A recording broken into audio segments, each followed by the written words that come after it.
ایک عمل ہے بہت طاقتور اور بہت زبردست عمل ہے، پوری دنیا کو اس عمل سے بہت فائدہ پہنچا ہے کہ 2 رکعت نماز نفل پڑھ کے 3 بار سورۃ یاسین پڑھے، اور جو اللہ سے مانگے اللہ عطا کرتا ہے۔ سوچیں، ساری دنیا کی نوافل جتنے بھی ہیں ایک فرض تو فرض کے سجدے کا مقابلہ نہیں کر سکتے۔ ساری دنیا کی نوافل فرض تو فرض ایک سجدے کا مقابلہ نہیں کر سکتے۔ اب فرض نماز پڑھی، اور فرض نماز پڑھنے کے بعد سورۃ یاسین 3 بار نہیں پڑھی، سینکڑوں بار پڑھی۔ پھر آپ نے نہیں پڑھی، اس وقت آن لائن پوری دنیا میں کتنے بے شمار لوگ ہیں جو تسبیح خانے کے ان اوقات کے مطابق انہوں نے اپنے آپ کو فارغ کیا ہے، خالی کیا ہے، اور سورۃ یاسین لے کر بیٹھے ہیں۔ انہوں نے بھی پڑھی 3 بار سورۃ یاسین، آپ نے بھی پڑھی، اور آپ کے علاوہ پوری دنیا کے کتنے بے شمار لوگوں نے پڑھی۔ کسی نے درد سے، کسی نے غم سے، کسی نے جذبے سے، کسی نے آنسو بہاتے ہوئے، کسی نے اللہ سے باتیں کرتے ہوئے، کسی نے درد اور وجدان کی کیفیت سے۔ یہ لمحہ قبولیت کا ہے، یہ لمحہ قبولیت کا ہے، اور اس لمحے دعائیں قبول ہوتی ہیں، فریادیں پوری ہوتی ہیں، آسیں امیدیں بر آتی ہیں۔ یہ بہت قبولیت کا لمحہ ہے، اور یہ بہت مقبولیت کا لمحہ ہے۔ جس عمل کی بات سورۃ یاسین پڑھی جائے، انفرادی پڑھنے سے 3 بار تو فائدہ ہوتا ہے۔ جس کو بھی میں نے یہ عمل بتایا، اس کو بہت فائدہ ہوا، اس کو بہت نفع ہوا۔ سوچیں، اجتماعی بیٹھ کے جب پڑھیں گے اس میں کتنا فائدہ ہوگا، اور اس فائدے پہ یقین ہو کہ جو کچھ ہوا ہے یہ فائدہ 100% ہے، اس میں کوئی شک نہیں ہے، اس پہ 100% یقین ہو، اس پہ 100% یقین ہو۔ عمل ہوا اور عمل پہ یقین نہ ہوا، عمل کی تاثیر ختم ہو جاتی ہے۔ عمل ہوا اور عمل کے اوپر اعتماد نہ ہوا، عمل کا فائدہ ہواؤں میں تحلیل ہو جاتا ہے، اور عمل کیا اور اس پہ شک ہوا، وہ شک عمل کی طاقت کو ختم کر دیتا ہے۔ اس پہ 100% یقین ہو۔ اتنے سارے لوگوں نے بیٹھ کے پڑھا اور یقین سے پڑھا۔ اور ایک بات اور ہے، اگر آپ سورۃ یاسین پوری نہیں پڑھ سکے، سورۃ یاسین بعض اوقات بعض بندے اٹک کے پڑھتے ہیں، اور دعا کا وقت ہو گیا، آپ چاہے بعد میں اس کو پوری کریں لیکن پوری ضرور کریں، میری طرف دیکھتے رہیں، پورا کریں لیکن اس سورت کو پورا ضرور کریں۔ اب سوچنا یہ ہے کہ اتنے طاقتور عمل میں نے دعا کون سی مانگنی؟ ایک تو پہلے یقین ہے انشاءاللہ کہ میری دعائیں قبول ہیں۔ اچھا، قبولیت کی وجہ سحری کا وقت، تہجد کا وقت، ایک۔ دوسرا قبولیت کی وجہ ایک مجمع کا اللہ کے لیے جمع ہو جانا۔ فرمایا جاؤں 40 پردیسی، 40 مسافر صرف اللہ کی رضا کے لیے جمع ہو کے دعا مانگے، اللہ ان کی دعاؤں کو رد نہیں کرتا۔ آپ میں سے تو 90% مجمع تو پردیشیوں کا ہے، 90% مجمع۔ اور قبولیت کی تیسری وجہ یہ ہے کہ آپ نے فرض نماز پڑھی، اور فرمایا فرض نماز کے بعد دعائیں قبول ہوتی، فرض نماز کے بعد دعائیں قبول ہوتی۔ اب قبولیت کی پہلی وجہ کیا ہے؟ سحری کا وقت، سحری کا وقت، فجر سے پہلے کا وقت دعائیں قبول ہوتی ہیں۔ دوسری وجہ فجر کا وقت، فرض نماز کے بعد دعائیں قبول ہوتی ہیں۔ اور تیسری وجہ مسافروں کا مجمع، اور چوتھی وجہ رمضان کے اللہ جل شانہ نے فرشتوں کو حکم فرمایا، فرشتوں ساری عبادات چھوڑ دو اور میرے روزے داروں کی دعاؤں پہ آمین کہو۔ ساری عبادات چھوڑ دو اور میرے روزے داروں کی دعاؤں پہ آمین کہو۔ ایک چوتھی وجہ ہو گئی کہ فرشتوں نے آپ کی دعاؤں پہ آمین کہا۔ اور پانچویں وجہ مل کے سورۃ یاسین پڑھ، مل کے سورۃ یاسین۔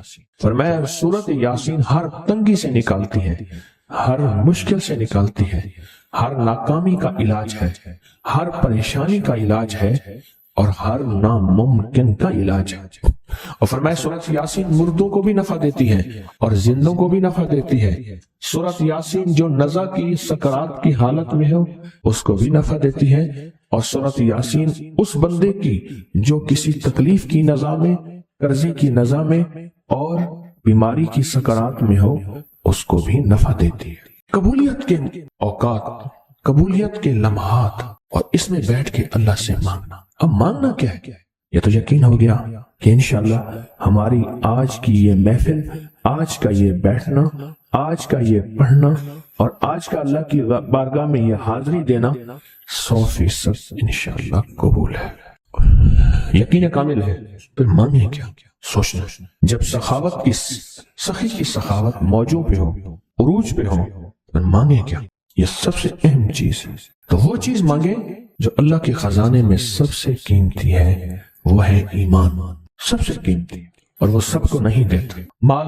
مال سب کو دیتا ہے، اپنے نہ ماننے والوں کو بھی اور اپنے ماننے والوں کو بھی، اپنے دوستوں کو بھی، بلکہ اپنے دشمنوں کو زیادہ دیتا ہے، زیادہ دیتا ہے۔ مال اپنے دشمنوں کو زیادہ دیتا ہے اور بعض اوقات اپنے دوستوں کو بھی زیادہ دیتا ہے، جیسے انبیاء میں سے حضرت سلیمان، حضرت داؤد، حضرت یوسف علیہ السلام، جیسے صحابہ میں حضرت عثمان غنی، عبد الرحمن بن عوف اور بے شمار صحابہ، اولیاء میں سے حضرت پیران پیر شیخ عبد القادر جیلانی اور بڑی بڑی ہستیاں۔ اللہ اس لیے دیتا ہے کہ یہ مومن یہ نہ سمجھے، تو سب سے پہلی چیز جو اللہ سے مانگنی ہے وہ ایمان مانگنا ہے۔ ساری دنیا مل گئی، سارا مال مل گیا، ساری حکومتیں اور ساری چیزیں ملی، ایمان نہ ملا تو ہم گھاٹے میں رہ گئے۔ ہمارا سودا گھاٹے کا سودا تھا، ایمان نہ ملا، ایمان نہ ملا۔ اللہ سے سب سے پہلے ایمان مانگنا۔ جو بندہ ساری عمر جو چیز مانگتا ہے، غور سے دیکھنا، غور سے سمجھنا، ساری عمر جو چیز مانگتا ہے، جو بندہ ساری عمر جو چیز مانگتا ہے، ساری عمر جو چیز مانگتا ہے، جو بندہ ساری عمر جو چیز مانگتا ہے، اگر نہ ملی، اللہ سچی طلب کی بنیاد پہ آخری وقت میں وہ چیز عطا فرماتا ہے۔ کہ جو شخص یہ چاہتا ہے اللہ میری نسلوں کے لیے رزق کے دروازے کھلے رکھ، رزق کے روحانی اور رزق کے جسمانی، اللہ میری نسلوں کے لیے دنیا کی مہنگائیاں، حالات، کرائسس، ناکامیاں اور پتہ نہیں آگے مہنگائیوں کی صورتحال کیا ہوگی، لیکن اللہ مجھ سے اور میری نسلوں سے رزق نہ چھین، تو فرمایا اس شخص کو کہے کہ سورۃ فاتحہ پڑھ، اور سورۃ فاتحہ کو ایک بار پڑھ، اور جب پہنچ ایاک نعبد و ایاک نستعین، اس کو 40 منٹ ایسے وجدان، ایسے درد، ایسی کیفیت کہ کوئی دنیا کا کوئی فرد مجھے یاد نہ رہے سوائے اس کی ذات کریمی کے، اور اس کو دہرا دہرا دہرا دہرا، اس کو دہرا، اور کہا کہ میں نے وہ پڑھنا شروع کر دیا، میں نے پڑھنا شروع کر دیا۔ شیخ حامد کوفی کہتے ہیں کہ کوفہ میں ہمارے ہاں ایک رئیس تھا، اور لوگ اس کے در سے کھاتے تھے، اور لوگ اس کے در سے بہت لیتے تھے، اور بہت سخاوت چلتی تھی، اور سنا تھا کہ اس کے والد بھی ایسے رئیس تھے، اور سنا تھا اس کے دادا بھی ایسے رئیس تھے، اور یہ بات سنی تھی کہ اس کے دادا نے کوئی عمل کیا تھا، اور ایسا نہیں، دادا کے بڑوں نے کوئی ایسا عمل کیا تھا جس میں اللہ سے نسلوں کے لیے رزق اور رزق کے خزانے منوائے تھے۔ کتنے لوگ ایسے ہیں، مال دولت چیزیں ایسے حالات اور گردش میں آئے کہ ناموری سے گمنامی میں چلے گئے۔ مجھے یاد ہے کہ میں ٹاؤن شپ میں ایک بندے سے ملا، یہ بات ہے آج سے کوئی 27-28 سال پہلے کم و بیش، ایسے چھوٹا سا کمرہ تھا اور مختصر سی 2-3 کرسیاں، ایک ٹوٹی سی میز، اور کہا کہ میں لاہور میں میرا سکہ چلتا تھا، میرا نام یہ ہے، نام مناسب نہیں، رازداری زندگی کا پہلا حصہ ہے، اور میرا نام یہ ہے، اور میرا اپنا ذاتی جہاز تھا، اور یہ مال تھا، اور یہ چیز تھا، اور آج میرا حال یہ ہے کہ اگر میں دوائی لوں گا تو یہ بندہ پیسے دے گا جو ساتھ کھڑا تھا، میرے پاس دوا کے پیسے نہیں ہیں۔ مجھ سے ایک ہمارے مخلص ہیں، وہ کہنے لگے کہ میرے والد جن کے پاس جاب کرتے تھے، ان کا بہت بڑا کاروبار تھا، انہوں نے اس دور میں 14,000 کی گاڑی لی تھی نئی، اور پھر 16,000 کی گاڑی لی، نئی گاڑی، کتنے کی؟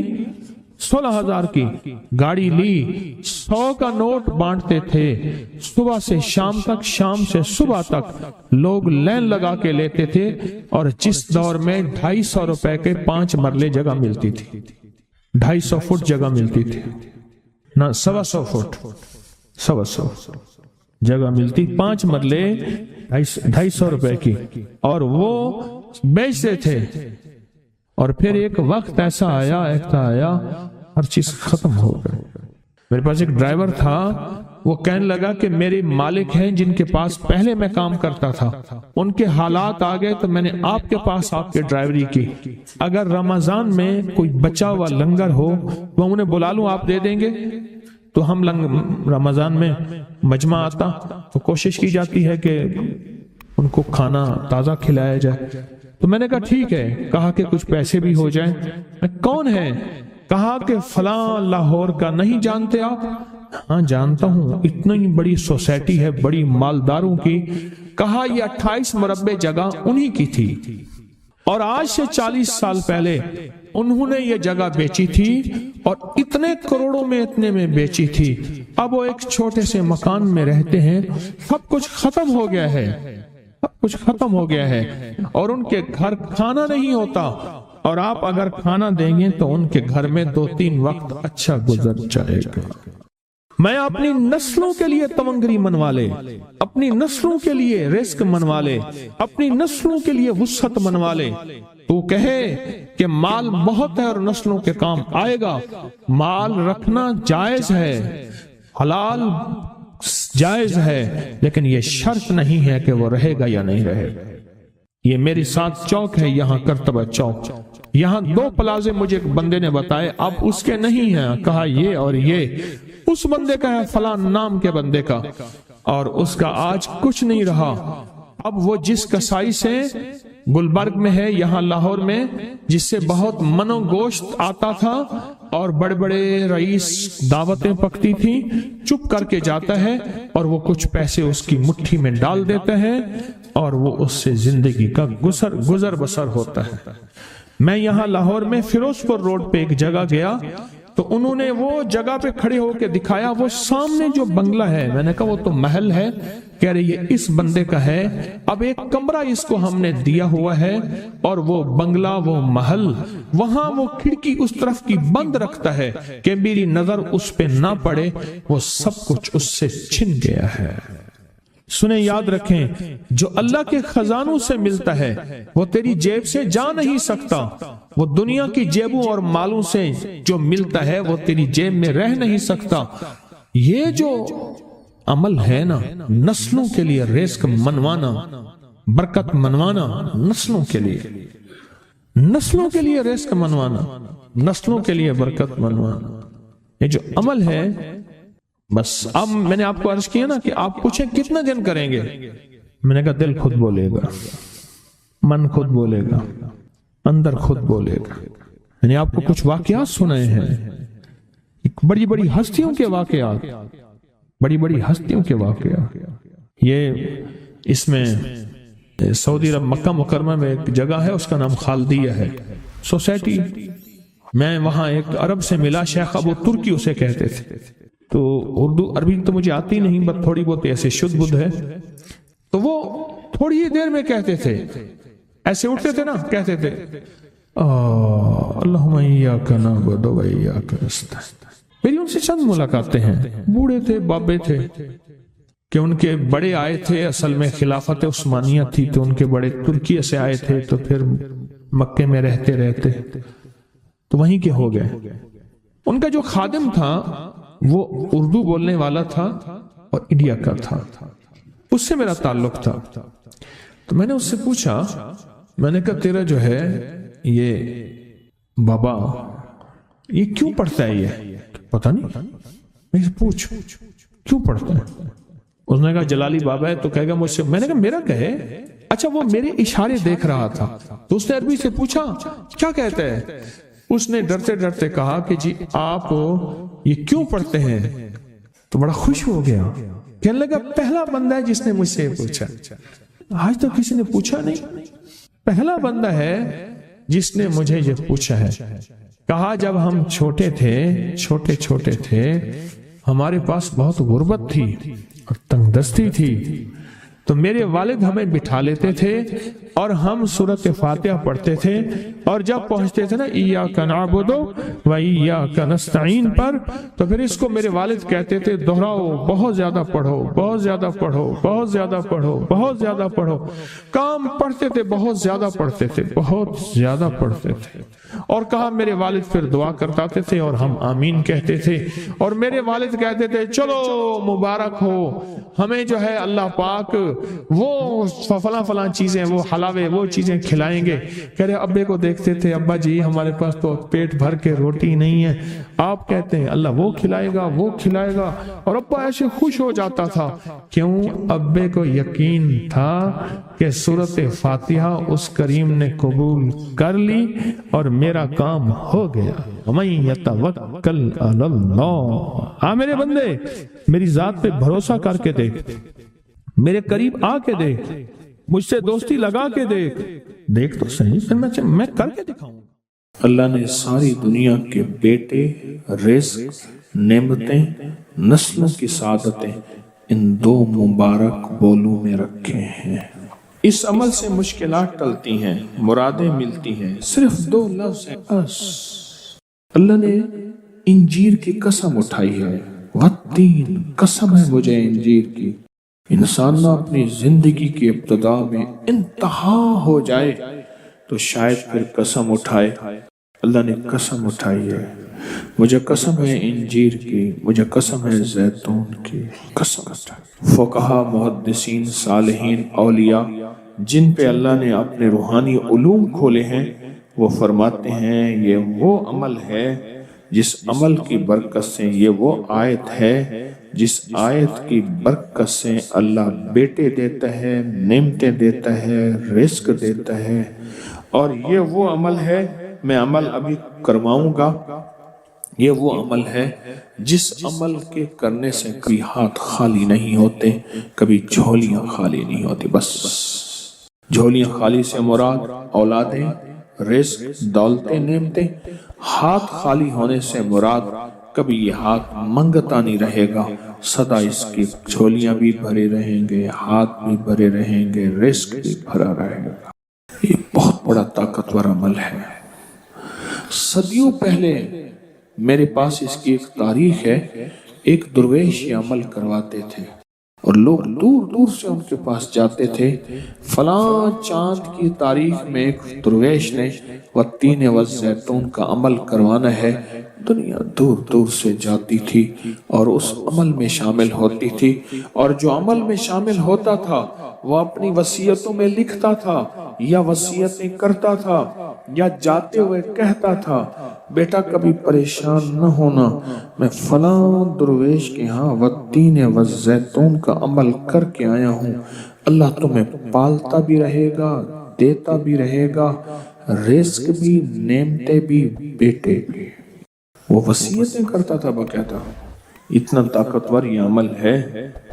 اور یہ دو خزانے ہیں، اس کی مٹھیاں کبھی خالی نہیں رہتی، اس کے ہاتھ کبھی خالی نہیں رہتے. پرسکون ہو کر اپنی دونوں ہاتھوں کی مٹھیاں بند کر کے گود میں سامنے رکھیں گے. مٹھیوں کا رخ آسمان کی طرف ہوگا، آسمان کی طرف رکھیں گے. انگلیوں کا رخ، مٹھیاں بند ہوں گی اور آسمان کی طرف ہوگا. جیسے دعا کے دونوں ہاتھ آسمان کی طرف ہوتے ہیں کھلے، اس طرح دعا کے یہ بند ہاتھ آسمان کی طرف ہوگا. میں نے آپ کے ساتھ پڑھنا ہے، آپ نے میرے ساتھ پڑھنا ہے. والتین والزیتون، پھر انگوٹھا کھول دینا ہے، پھر پڑھنا ہے، پھر دوسری انگلی کھول دینی ہے، پھر پڑھنا ہے، پھر تیسری انگلی کھول دینی ہے، پھر پڑھنا ہے، پھر چوتھی انگلی کھول دینی ہے، پھر پڑھنا ہے، پھر پانچویں انگلی کھول دینی ہے، پھر پڑھنا ہے چھٹی انگلی، ساتویں، آٹھویں، نویں اور دسویں. اب مٹھیاں بند کریں اور یہ عمل ہر حالت میں کر سکتے ہیں. مٹھیاں بند کریں اور میرے ساتھ پڑھتے رہیں والتین والزیتون، والتین والزیتون، والتین والزیتون، والتین والزیتون، والتین والزیتون، والتین والزیتون، والتین والزیتون، والتین والزیتون، والتین والزیتون. دائیں ہاتھ کا انگوٹھا کھول دیں. اب پھر پڑھیں والتین والزیتون، والتین والزیتون، والتین والزیتون، والتین والزیتون، والتین والزیتون، والزیتون. انگلی کھول دیں شہادت کی. پھر پڑھیں والتین والزیتون، والتین والزیتون، والزیتون، والتین والزیتون، والتین والزیتون، والتین والزیتون. تیسری انگلی کھول دیں. پڑھیں پھر والتین والزیتون، والتین والزیتون، والتین والزیتون.